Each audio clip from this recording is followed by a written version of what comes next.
السلام علیکم ورحمۃ اللہ وبرکاتہ۔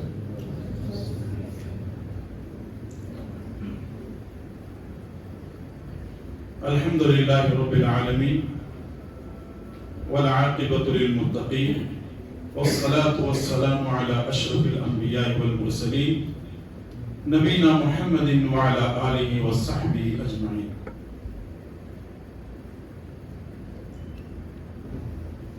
اعوذ باللہ السمیع العلیم من الشیطان الرجیم من ہمزہ ونفخہ ونفثہ۔ فلا وربک لا یؤمنون حتی یحکموک فیما شجر بینہم ثم لا یجدوا فی انفسہم حرجا مما قضیت ویسلموا تسلیما۔ رب اشرح لی صدری ویسر لی امری واحلل عقدۃ من لسانی یفقہوا قولی۔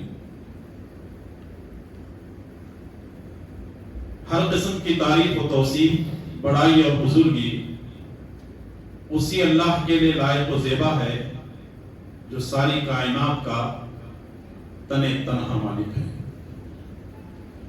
اور درود و سلام ہو میرے اور آپ کے پیارے نبی محمد رسول اللہ صلی اللہ علیہ وسلم پر۔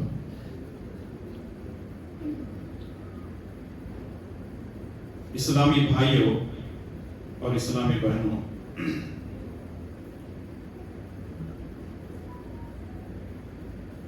ایک شاعر کہتا ہے کہ محمد کی جس دل میں الفت نہ ہوگی، محمد صلی اللہ علیہ وسلم،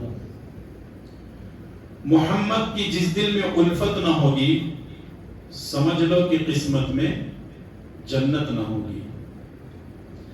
کرے جو اطاعت محمد کی دل سے صلی اللہ علیہ وسلم، کرے جو اطاعت محمد کی دل سے، اسے پیر و مرشد کی حاجت نہ ہوگی۔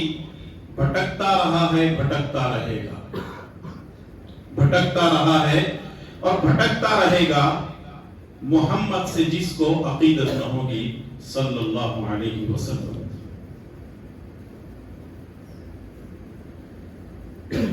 میں نے آپ کے سامنے سورہ نساء کی آیت نمبر 65 تلاوت کی ہے۔ آج جو موضوع میں لے کر آیا ہوں آپ کی خدمت میں، باتیں پرانی ہی ہیں، موضوع نیا ہے۔ ایک ہے رسول اللہ صلی اللہ علیہ وسلم کی ذات، اور دوسرے ہے رسول اللہ صلی اللہ علیہ وسلم کی بات۔ سوال یہ ہے کہ ہم رسول صلی اللہ علیہ وسلم کی ذات کو مانیں گے یا رسول صلی اللہ علیہ وسلم کی بات کو مانیں گے؟ اس کے جواب کو ڈھونڈنے کی آج ہم اس درس میں کوشش کرتے ہیں۔ اللہ تبارک و تعالی ہم سب کی مدد فرمائے اور ہم تمام کو رسول اللہ صلی اللہ علیہ وسلم سے سچی اور پکی محبت کرنے کی توفیق نصیب فرمائے، آمین۔ بات کو آگے بڑھانے سے پہلے ہم یہ جان لیتے ہیں کہ اللہ تبارک و تعالی نے رسول اللہ صلی اللہ علیہ وسلم کی بات کا انکار کرنے والوں کے لیے کیا بات بیان فرمائی ہے۔ سورہ نساء کی 65 آیت نمبر کے اندر اللہ تعالیٰ نے فرمایا فَلَا وَرَبِّكَ لَا يُؤْمِنُونَ، اے محمد صلی اللہ علیہ وسلم تمہارے رب کی قسم ہے، فَلَا وَرَبِّكَ لَا يُؤْمِنُونَ، وہ مومن ہو نہیں سکتے حَتَّى يُحَكِّمُوكَ فِي مَا شَجَرَ بَيْنَهُمْ، جب تک کہ اپنے تمام باہمی اختلافات میں تم کو فیصلہ کرنے والا نہ مان لے۔ یعنی وہ لوگ مومن ہونے کے قابل ہی نہیں ہیں جب تک کہ آپ کو اپنا حاکم نہ مانے، اپنا فیصلہ کرنے والا نہ مانے۔ ثم لا يجدوا في انفسهم حرجا، فیصلہ مان لینے کے بعد دل کے اندر کوئی گڑبڑ نہیں ہونی چاہیے. وَيُسَلِّمُ تَسْلِيمًا، بلکہ وہ خاموشی کے ساتھ اس کو تسلیم کر لیں. اللہ تبارک و تعالی نے اپنی ربوبیت کی قسم کھا کر کے کہا ہے کہ اگر تم میرے نبی کی بات نہیں مانتے ہو تو تم مومن نہیں ہو سکتے. اللہ تعالیٰ اپنی ربوبیت کی قسم کھاتا ہے اور کہتا ہے کہ جب تک تم میرے نبی کی بات کو نہیں مانو گے تم مومن نہیں ہو سکتے. اور دوسری بات یہ ہے کہ جو لوگ نبی کے فیصلوں کو نہیں مانتے ہیں وہ بھی مومن نہیں ہو سکتے. اور تیسری چیز یہ ہے کہ مان لینے کے بعد اپنے دل کے اندر تنگی محسوس نہیں کرنا ہے کہ چلو ٹھیک ہے نبی نے فیصلہ کر دیا مان لیتے ہیں وقتی طور پہ چلو کوئی بات نہیں. نہیں، دل سے اس کو ماننا ہے، تسلیم کرنا ہے. اور جب مان لیتے ہیں تو چوتھی بات یہ ہے کہ اس پر چوں چرا نہیں، اگر مگر نہیں. مان لیے، حرف آخر ختم، نبی کی بات آ گئی، نبی کا فیصلہ آ گیا، یہ حرف آخر ہے. اور پانچویں چیز یہ ہے کہ تمام اختلافات کے خاتمے کا واحد حل پیارے نبی صلی اللہ علیہ وسلم کی اتباع ہے. یعنی اگر کوئی یہ چاہتا ہے کہ میری زندگی میں اختلافات سے میں بچوں تو اس کا ایک ہی حل ہے کہ رسول اللہ صلی اللہ علیہ وسلم کی اطاعت کی جائے، رسول اللہ صلی اللہ علیہ وسلم کی اطاعت کی جائے. یہ جو آیت کریمہ ہے اس کے تعلق سے صحیح بخاری اور صحیح مسلم میں ایک واقعہ موجود ہے. رسول اللہ صلی اللہ علیہ وسلم کے زمانے میں یہ واقعہ پیش آیا. عروہ بن زبیر رضی اللہ تعالیٰ عنہ، ان کا اور ان کے کھیت کا جو پڑوسی تھا آپس میں جھگڑا ہوا. جھگڑا یہ ہوا کہ پہلے عروہ بن زبیر اپنے کھیت کو پانی پلائیں گے یا آگے کھیت والے پانی پلائیں گے. ان کا جھگڑا ہوا، یہ دونوں رسول اللہ صلی اللہ علیہ وسلم کی خدمت میں آئے. رسول اللہ صلی اللہ علیہ وسلم نے حضرت زبیر رضی اللہ تعالیٰ عنہ سے کہا کہ پہلے تم اپنے کھیت کو سیراب کرو، پانی پلاؤ، پھر اس کے بعد ان کو پانی جو ہے چھوڑ دو. تو سامنے والے نے یہ فیصلہ سن کر کے کیا کہا؟ اس نے کہا کہ چونکہ زبیر رسول اللہ صلی اللہ علیہ وسلم کے پھپھی کے بیٹے ہیں اس لیے نبی صلی اللہ علیہ وسلم نے ان کے حق میں فیصلہ کر دیا. رسول اللہ صلی اللہ علیہ وسلم یہ بات سنتے ہیں تو غصے میں آ جاتے ہیں اور کہنے لگتے ہیں کہ یہ کیا ہو رہا ہے کہ میں نے فیصلہ اس لیے نہیں دیا کہ وہ میرے پھپھی کا بیٹا ہے زبیر، بلکہ میں نے حق کو سامنے رکھتے ہوئے فیصلہ دیا ہے. حضرت عروہ بن زبیر کہتے ہیں کہ اسی معاملے پر اللہ تبارک و تعالیٰ نے یہ آیت نازل کی فَلَا وَرَبِّكَ لَا يُؤْمِنُونَ حَتَّى يُحَكِّمُوكَ فِي مَا شَجَرَ بَيْنَهُمْ ثُمَّ لَا يَجِدُوا فِي أَنفُسِهِمْ حَرَجًا مِّمَّا قَضَيْتَ وَيُسَلِّمُوا تَسْلِيمًا. اپنی ربوبیت کی قسم کھا کر کے اللہ تعالیٰ کہتا ہے کہ جو نبی کے فیصلے کو نہیں مانتا، نبی کو حاکم نہیں مانتا، نبی کو قاضی نہیں مانتا، آپ کے فیصلے پر راضی نہیں ہوتا اور وقتی طور پر مان کر کے اس کے دل کے اندر کدورت ہے تو اسے جان لینا چاہیے کہ اس کا ایمان کسی بھی حالت میں محفوظ نہیں رہ سکتا. ذرا سوچیں اور غور کریں، جو نبی کے فیصلے کو نہیں مانتا وہ کہاں مسلمان ہو سکتا ہے؟ اللہ تبارک و تعالیٰ نے فرمایا کہ لا یؤمنون، وہ مومن ہونے کے قابل نہیں، وہ مومن نہیں ہو سکتے. اب ہم یہ جانتے ہیں رسول اللہ صلی اللہ علیہ وسلم کی ذات کیا ہے اور رسول اللہ صلی اللہ علیہ وسلم کی بات کیا ہے. رسول اللہ صلی اللہ علیہ وسلم کی ذات کس کو کہتے ہیں؟ آپ کی مکمل شخصیت، آپ کا چہرہ، آپ کی پیشانی، آپ کے گال، آپ کا سر، آپ کے بال، آپ کے کان، آپ کے ہاتھ، آپ کا سینہ، آپ کا مکمل جسم ہے. اس کو رسول اللہ صلی اللہ علیہ وسلم کی ذات کہہ سکتے ہیں یا رسول اللہ صلی اللہ علیہ وسلم کی مکمل شخصیت ہے. دوسری طرف ہے رسول اللہ صلی اللہ علیہ وسلم کی بات.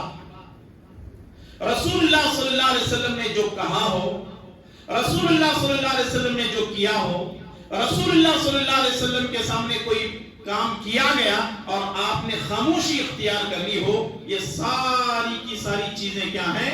رسول اللہ صلی اللہ علیہ وسلم کی بات۔ سوال یہ ہے کہ ہم ذات کو مانیں گے یا بات کو مانیں گے؟ لیکن آئیے، مکے میں ایک شخص گزرا ہے جو رسول اللہ صلی اللہ علیہ وسلم کی ذات کو مانتا تھا، لیکن رسول اللہ صلی اللہ علیہ وسلم کی بات کو نہیں مانتا تھا۔ اور وہ شخص ہے رسول اللہ صلی اللہ علیہ وسلم کا اپنا چچا ابو طالب۔ رسول اللہ صلی اللہ علیہ وسلم کی ذات کو بے انتہا مانتا تھا، رسول اللہ صلی اللہ علیہ وسلم سے بے انتہا محبت کرتا تھا۔ آپ کو معلوم ہونا چاہیے کہ رسول اللہ صلی اللہ علیہ وسلم ابھی پیدا بھی نہیں ہوئے، باپ کا انتقال ہو گیا۔ جب آپ دنیا میں آئے تو چند سالوں میں ماں کا انتقال ہو گیا۔ رسول اللہ صلی اللہ علیہ وسلم اپنے دادا عبد المطلب کی سرپرستی میں تھے۔ ان کا جب انتقال ہونے لگا، عبد المطلب نبی کے دادا نے کہا اپنے بیٹے ابو طالب سے کہ ابو طالب اس کی حفاظت کرنا، کیونکہ یہ میرا بیٹا ہے۔ اور یوں رسول اللہ صلی اللہ علیہ وسلم ابو طالب کی کفالت میں رہے۔ باپ کا انتقال ہو گیا، ماں کا انتقال ہو گیا، دادا کا انتقال ہو گیا، اور آپ صلی اللہ علیہ وسلم اپنے چچا کی کفالت میں ہیں۔ ایک وقت ایسا آیا کہ اللہ تعالیٰ نے نبی کریم صلی اللہ علیہ وسلم کو نبوت عطا کی۔ جب آپ صلی اللہ علیہ وسلم نبی بنے تو آپ نے سب سے پہلے مکے کی پہاڑی پر کھڑے ہو کر مکہ والوں کو دعوت دی۔ کیا دعوت دی؟ یا ایھا الناس قولوا لا الہ الا اللہ تفلحوا تملک العرب والعجم۔ اے لوگو، لا الہ الا اللہ کہو، عرب اور عجم کے مالک بن جاؤ گے، کامیاب ہو جاؤ گے۔ جس نے نبی کی بات کو ماننا تھا مانا، جس نے انکار کرنا تھا انکار کیا۔ وہاں سے رسول اللہ صلی اللہ علیہ وسلم نکل گئے اور آپ کلمہ لا الہ الا اللہ کی دعوت دیتے رہے۔ لیکن مکے والوں کو یہ بات ہضم نہیں ہو رہی تھی کہ سارے خداؤں کو چھوڑ کر کے ایک اللہ کو ماننا ہے، ایسا نہیں ہو سکتا۔ اجعلت الالہۃ الہا واحدا ان ھذا لشیء عجاب۔ ارے سارے خداؤں کو چھوڑ کر کے ایک اللہ کو ماننا، ارے بڑے تعجب کی بات ہے، ایسا کیسا ہو سکتا ہے؟ ہمارے مشکل کشا وہ ہیں، حاجت روا یہ ہیں، ہمارے روزی دینے والے یہ ہیں، ہمارے اولاد دینے والے یہ ہیں، ہمارے ان سے یہاں کام بنتا ہے، ان کا یہاں کام بنتا ہے، ان سے یہ کام، سب کو چھوڑ دیں۔ ود، سواع، یغوث، یعوق، نصر، لات، عزا، یہ بتوں کے نام ہیں۔ ان سارے خداؤں کو چھوڑ کر کے ایک اللہ کو ماننا، ان ھذا لشیء عجاب، یہ تو بڑی عجیب بات ہے۔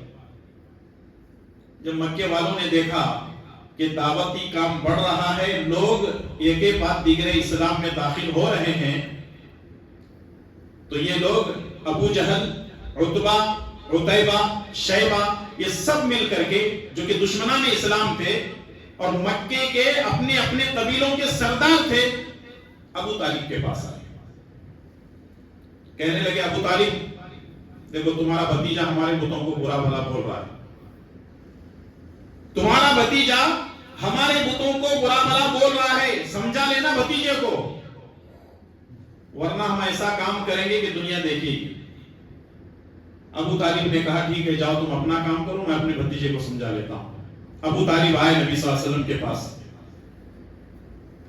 امام ابن ہشام رحمۃ اللہ علیہ نے سیرت ابن ہشام کے اندر لکھا ہے کہ جب ابو طالب رسول اللہ صلی اللہ علیہ وسلم کے پاس آتے ہیں اور کہنے لگتے ہیں بھتیجے، یہ مکہ والے بہت زیادہ دباؤ ڈال رہے ہیں میرے اوپر، یہ لوگ بہت زیادہ پریشان کر رہے ہیں، تھوڑی دیر کے لیے تم اس دعوت سے باز آ جاؤ۔ اللہ کے پیارے نبی جناب محمد رسول اللہ صلی اللہ علیہ وسلم کہتے ہیں کہ اے میرے چچا جان، اگر مکہ والے میرے داہنے ہاتھ میں سورج رکھ دیں اور بائیں ہاتھ میں چاند رکھ دیں، تب بھی میں اس کلمے کی دعوت سے باز نہیں آؤں گا۔